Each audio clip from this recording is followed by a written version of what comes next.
Hi, I'm Marty Nemko. This is another of my short stories from the book I'm working on called Dark, stories about things that people don't like to talk about. This story is called A Few Hundred Years in Purgatory with My Wife, No Biggie. I had been the music director at the Church of the Immaculate Heart for 47 years. Some, but not all, the choir loved my perfectionism. I would often say, the loftier the voices, the more the Lord is pleased. When my health was failing for the final time, the priest visited my bedside and suggested I write my own requiem. I tried to balance solemnity with hope, quietude with energy. I had no idea if my requiem was any good. On Easter Sunday, I was too ill to come to Mass. But when the doorbell rang, I was well enough to wheel myself to the door, barely, and there stood two beefy parishioners, who wheeled me to the church for the Easter service. They wanted to put me in the front row, but I asked to be toward the back. As the choir sang my requiem, I cried, and more so when a little boy in the next row peeked at me and asked his mom, too loud, "Why does that man have to die?" His mother gave the doctrinal Catholic explanation. "He'll go to a better place, first to purgatory, and then, once he's been purified, to heaven." The next week I got worse, and thanks to God's grace, I died in my sleep. When I next woke up, I was at the pearly gates, and St. Peter was checking his iPad to see what to do with me. "Good news, no hell for you, just a few hundred years of fiery purification in purgatory, and then, barring any new rules from above or from the government, you're up to heaven." St. Peter must have seen the look of disappointment on my face. All my life I had tried to be a good husband, a good music director, a good person, yet I got just the standard treatment.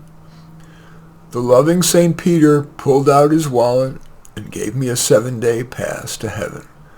After which, I would need hundreds of years in purgatory before I got a permanent all-rides pass. I bowed and thanked St. Peter, and suddenly the pearly gates opened, and with a wave of his mighty hand, he motioned me to the up escalator. Dutiful in heaven as in life, my first responsibility was to look down on, or I should say look down to, my wife. I always loved her. Alas, she always viewed me as less the love of her life, and more as a necessary neutral. What she valued most about me was that I was her conscience. So when I saw her reach for a second piece of chocolate cake, I, as angel, floated down and whispered in her ear, "Are you sure?" She stopped. When a friend wanted to invest the money I had left to her, I whispered, "No, Vanguard." She listened. When she started an affair with the parish's bad boy, way too quickly as far as I was concerned, I whispered, "You deserve better." She listened and instead took up with Jack, the nicest man I know. But 2 months later, Jack dumped her. She was bereft and couldn't pull herself out of it. But she could pull out a bottle of sleeping pills. I whispered, "No." She opened the bottle, and louder I said, "No." She got a glass of water and poured the whole bottle of pills into her hand, and as loudly as this angel could yell, I screamed, "No!" But she took them all and died. Now I was the bereft one, both because of my inability to stop her and because my 7-day pass was expiring. I plodded down the escalator. St. Peter shook his head and said with said mighty hand, pointed to an imposing oak door that was engraved, Purgatory.